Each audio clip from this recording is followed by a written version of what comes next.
Welcome to Fueling Your Legacy, hosted by Samuel Knickerbocker. Each week, we expose the faulty foundational mindsets of the past and rebuild a new, stronger foundation essential in creating your legacy. We've got a lot of work to do, so let's get started.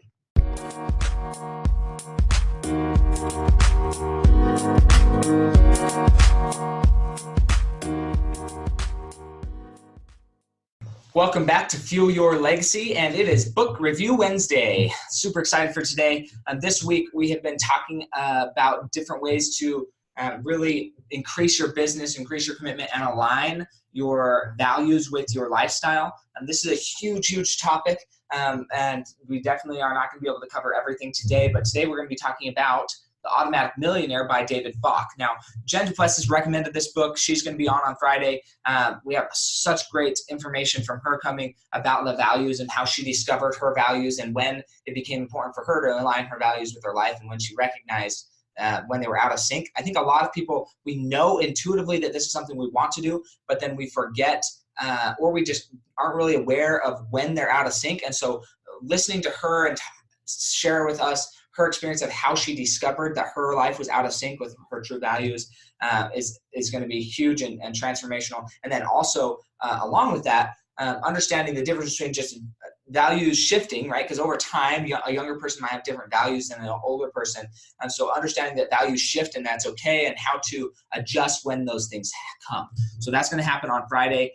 Some super touching stories about her and her family and different experiences she's had that have really created this life that she has created for herself. It's a wonderful one. I love hearing the things that she's up to because it's just always exciting. And then we talked about yesterday what it would mean to align the values. I told you my values, the core values that I have are gratitude, agency, and candor, just being direct, all super important. And they really play into what I do for work. Now, this book, The Automatic Millionaire, is a very financially intensive book, we could say. And he goes through and he really identifies, and I use a lot of his coaching or his philosophies in my direct coaching with my clients because they're so pertinent, and it applies to everywhere in life, not just the financial realm. But I'll share some experiences of where I've applied this principle because in the rest of my life. For me, I choose to only accept or do my best to only accept principles that have multi-application. So they better be able to be applied across the board in my life, in my family, my faith, my fitness, my business. Or if I can't apply it everywhere that I am in every situation, then I choose not to apply it because I don't want to have to think about, hey, am I the same person in front of my wife as I am in front of my coworkers, as I am at the swimming pool, as I am at church? Like, I just would rather be the same person everywhere. And whether people like it or not is kind of irrelevant to me in a lot of cases. What is important is, can I sleep with myself? Can I live with myself? And then am I being consistent? Do I have to look over my shoulder and wonder what I said or wonder what I did? That's just no way of living life. And so I'm going to share how this is kind of factored in. But David Bach, he really goes into it. He was a financial advisor, and he tells the story of him sitting down with his family who he thought was extremely too young to retire. And they were in their like 45 years old. And they're like, yeah, we just want to retire. And he's like, well, that's not going to happen because you're too young. You haven't really there's no way that you've saved enough. You would make like $40,000 a year, and it's just not possible, right? That was his perspective as a financial advisor. Well, he sits down with them, and turns out, and it's like the real Millionaire Next Door type situation where they've been saving. They were really good with their money. They were committed to their strategy, and they actually did have, and within a year or two, they were going to have enough to retire. So that's kind of the premise of the story. But then the rest of the book, that's probably the first two chapters. The rest of the book really goes into how that happened and what it is that you could do to make that happen. So I'm going to talk about it from an airplane view of the principles because I like the story, and I would love for you guys to go get the book, read it, and experience it for yourself. But the idea of the whole book is really in the title, The Automatic Millionaire. It's about how do you automate your life? How do you automate the things in your life that are going to be better for you rather than not good for you? So I read a book called Willpower Doesn't Work by Benjamin Hardy, I believe. Maybe not. I forget his name.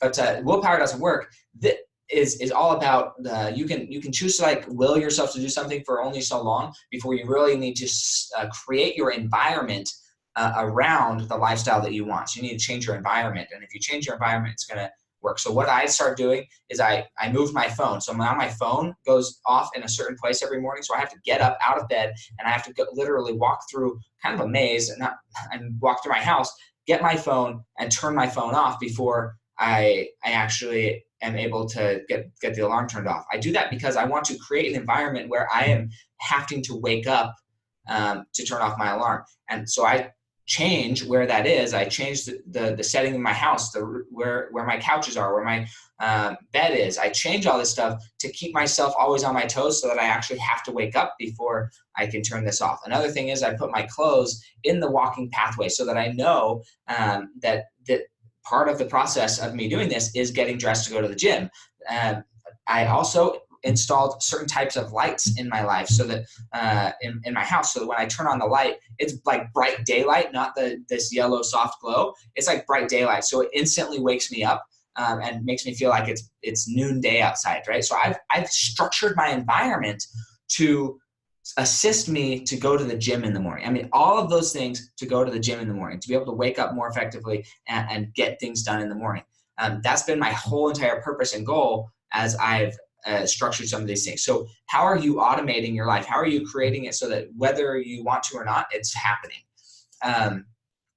Another thing that's happened is from a savings perspective of money, I have my money just automatically leave my account before I ever see it. So money goes in, I get paid, and then it gets saved before I ever get a chance to spend it or think, oh, maybe I should not do this. It just gets saved automatically. And that's what this person's strategy was. I'm not making any recommendations here. I'm just saying that this is a strategy that David Bach talks about in the book, The Automatic Millionaire. Is these people, they had automated their savings so that no matter what, they were saving 10% of their gross income.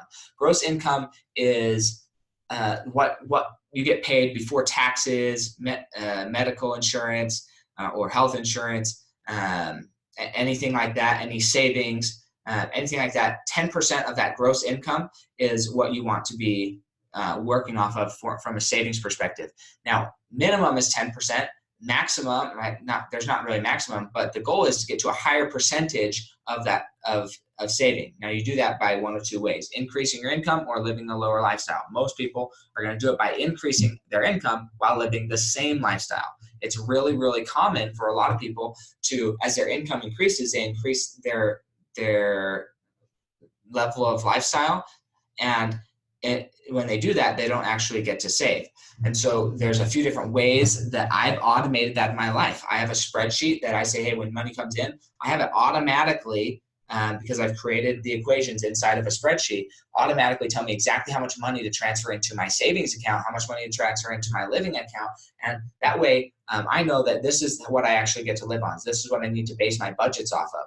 And by doing so, it's actually assisted my wife and I to really structure our lives in a way that we're automatically saving as well. We save right around $700 a month, give or take a few dollars. And that's something that we're able to do consistently every month because we've automated it. We don't have to sit and think, oh, do I want to save this month or do I want to go buy something? Do I want to save this month or do I want to go buy a trip to Venice or a new boat or a new camera or some new clothes, whatever it is? Like, we've automated our life, so we're automatically saving. We don't have to think about it. And then what's left is what we get to pay our bills with and live our life with. We've automatically started saving. And that is one of the strategies that he talks about here. My question is, how can you automate other things in your life? How can you automate your fitness? If you struggle with getting up in the morning, I would say, even if you have little children, get a bigger alarm clock, wear some headphones, so that when it goes off, it will wake you up a little bit more. I did lighting. I did a lot of things. Another thing is get a workout partner. If you have somebody who's counting on you being there, you are so much more likely to show up even when you don't feel like showing up. And so getting a workout partner for me was key. And still today, I'm by no means perfect. When my workout partner texts me in the morning and says, sorry, I can't make it, I basically don't go to the gym. I mean, I'm being completely honest here. I still am super tired. So I think probably the biggest thing that's helped me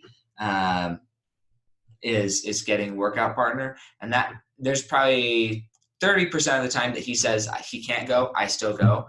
But that's a very, very low percentage of the time. But that's what I did. Another thing that I did in my life to kind of automate my life, and you might think, is that really automation, Sam? For me, it is. I knew that I'm in a business building mode. This is what I want to do. I want to just grow my business. I want to have more time to focus on that, my business and my family and my faith. Those are the three things that I wanted to focus on. And so I live in a townhome community, so that my responsibility for landscaping and mowing the lawn, all the upkeep there is virtually zero. And I live literally across the parking lot from my church, where I go to church. And then my business is fairly close as well. And so all of these things I've created as minimize the amount of work that I have to put into these things, so that I can maximize my time with my family, my faith, and my business. And so understanding, okay, well, what things are you currently doing in your life to eliminate the waste so that you can maximize your potential. Another thing that I did is I automated my hairstyle, right? So I choose to go to the same barber, I get the same haircut, and I use the same gel, or it's not really gel, it's like dry wax or something. I don't know what it's called. Anyways, I said, hey, what do I need to use? How do I style my hair? How do I do it? And I do the same thing every day, so that I don't have to think about whether or not it's going to happen or what I'm going to look like. I just want to look the same every day, so I don't have to think about it. And some people will think, well, that sounds boring, Sam. Dude, it's taken so much stress out of my life, because now I don't have to think about these things. There's decisions that I don't have to make and think, oh, do I want to do this or that? The very having to make a decision wastes so much energy in your life that it can't. You just need to eliminate as many decisions as possible. And you do that by making one decision and being done with it. I talked about this last week when we reviewed The Alchemist. But that is that you need to, I think it said, if I'm not mistaken, something like you go into the desert and you're no longer worried about how to get out of the desert. You're just worried about how to move forward. Another way of putting it is you got to burn your ships. Once you get on the island, burn your ships, and then you either survive or you die. And so you're way more likely to find a way to survive. Okay, it's the same type of concept. Make a decision, decide something, cut off all other opportunities, and just move forward with that decision.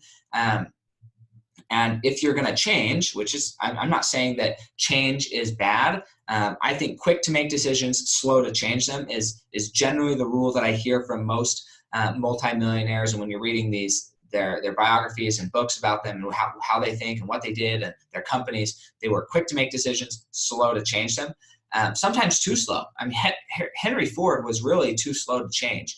Henry Ford, the creator of the Ford Automotive, he was so stuck on his thing that some of his top key people, they left, went over to Chrysler, Dodge, and they created minivans for these families that Ford was like, no, we're not doing that. And still to this day, Ford doesn't really make minivans. They've found their business in trucks and cars, but they don't really make minivans, which is crazy. But some companies, they were slow to change, and some of them too slow to change. There's companies that were too slow to change and they're gone. Kodak is one of them. Motorola. I mean, there's a lot of these companies that almost chose not to change, and because they chose not to change, they are almost gone as companies. So there can be a point where you made a decision and you're too slow to change. Okay, so don't be so stuck in your ways, but be slow to change. And then when you do change, don't try and play the old field. When you change, make a decision and actually change.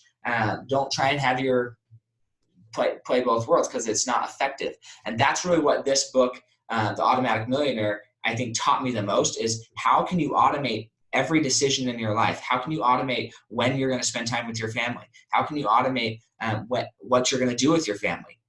And if maybe that is creating a schedule at the beginning of the month, pre-plan your day, buy all the tickets at the beginning of the month, so then you have a little bit of the sunk cost theory working against you, so you actually go do the things that you said you're going to do. If you need, hire a nanny, hire a cook, whatever it is, prep your meals so you can automate as much of your life as possible so the decision process is gone, thus eliminating so much stress and allowing you to fully show up in those areas that you do want to show up fully. And that's kind of the story of the book. Although it's about a financial conversation, I would suggest reading it and think to yourself, how does this apply in every aspect of my life? How am I choosing to automate everything in my life? And if you do that, I promise you'll be way, way, way more successful, because you won't have to think about success. You'll become somebody who naturally operates from a position of success. And with that being said, we are coming down to a close on here, but please don't miss out on Friday. Jen Duplessis it's absolutely life-changing. I'm so grateful that I got to meet her at this retreat. She's from the other side of the country over in Virginia. And so without being willing to take the opportunity, jump on the opportunity, go to this retreat, fork out the money for it, then I wouldn't be able to meet her but wouldn't be able to have the opportunities that I now have because I've met her. So I'm so grateful for her, being on the show, and super excited for you guys then to get to hear her story and hear how she's been able to automate certain things in her life and also just create a life of success and fulfillment. And I'm going to let her define the difference between those two, because I think that there's a lot of power in that separation of definition. So we'll have a wonderful day, and we'll catch you next time on Fuel Your Legacy.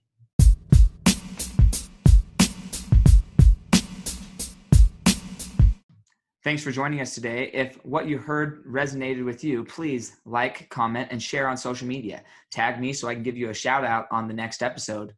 And thanks to all those who have left a review. It helps spread the message of what it really takes to build a legacy that lasts. Catch you next time on Fueling Your Legacy.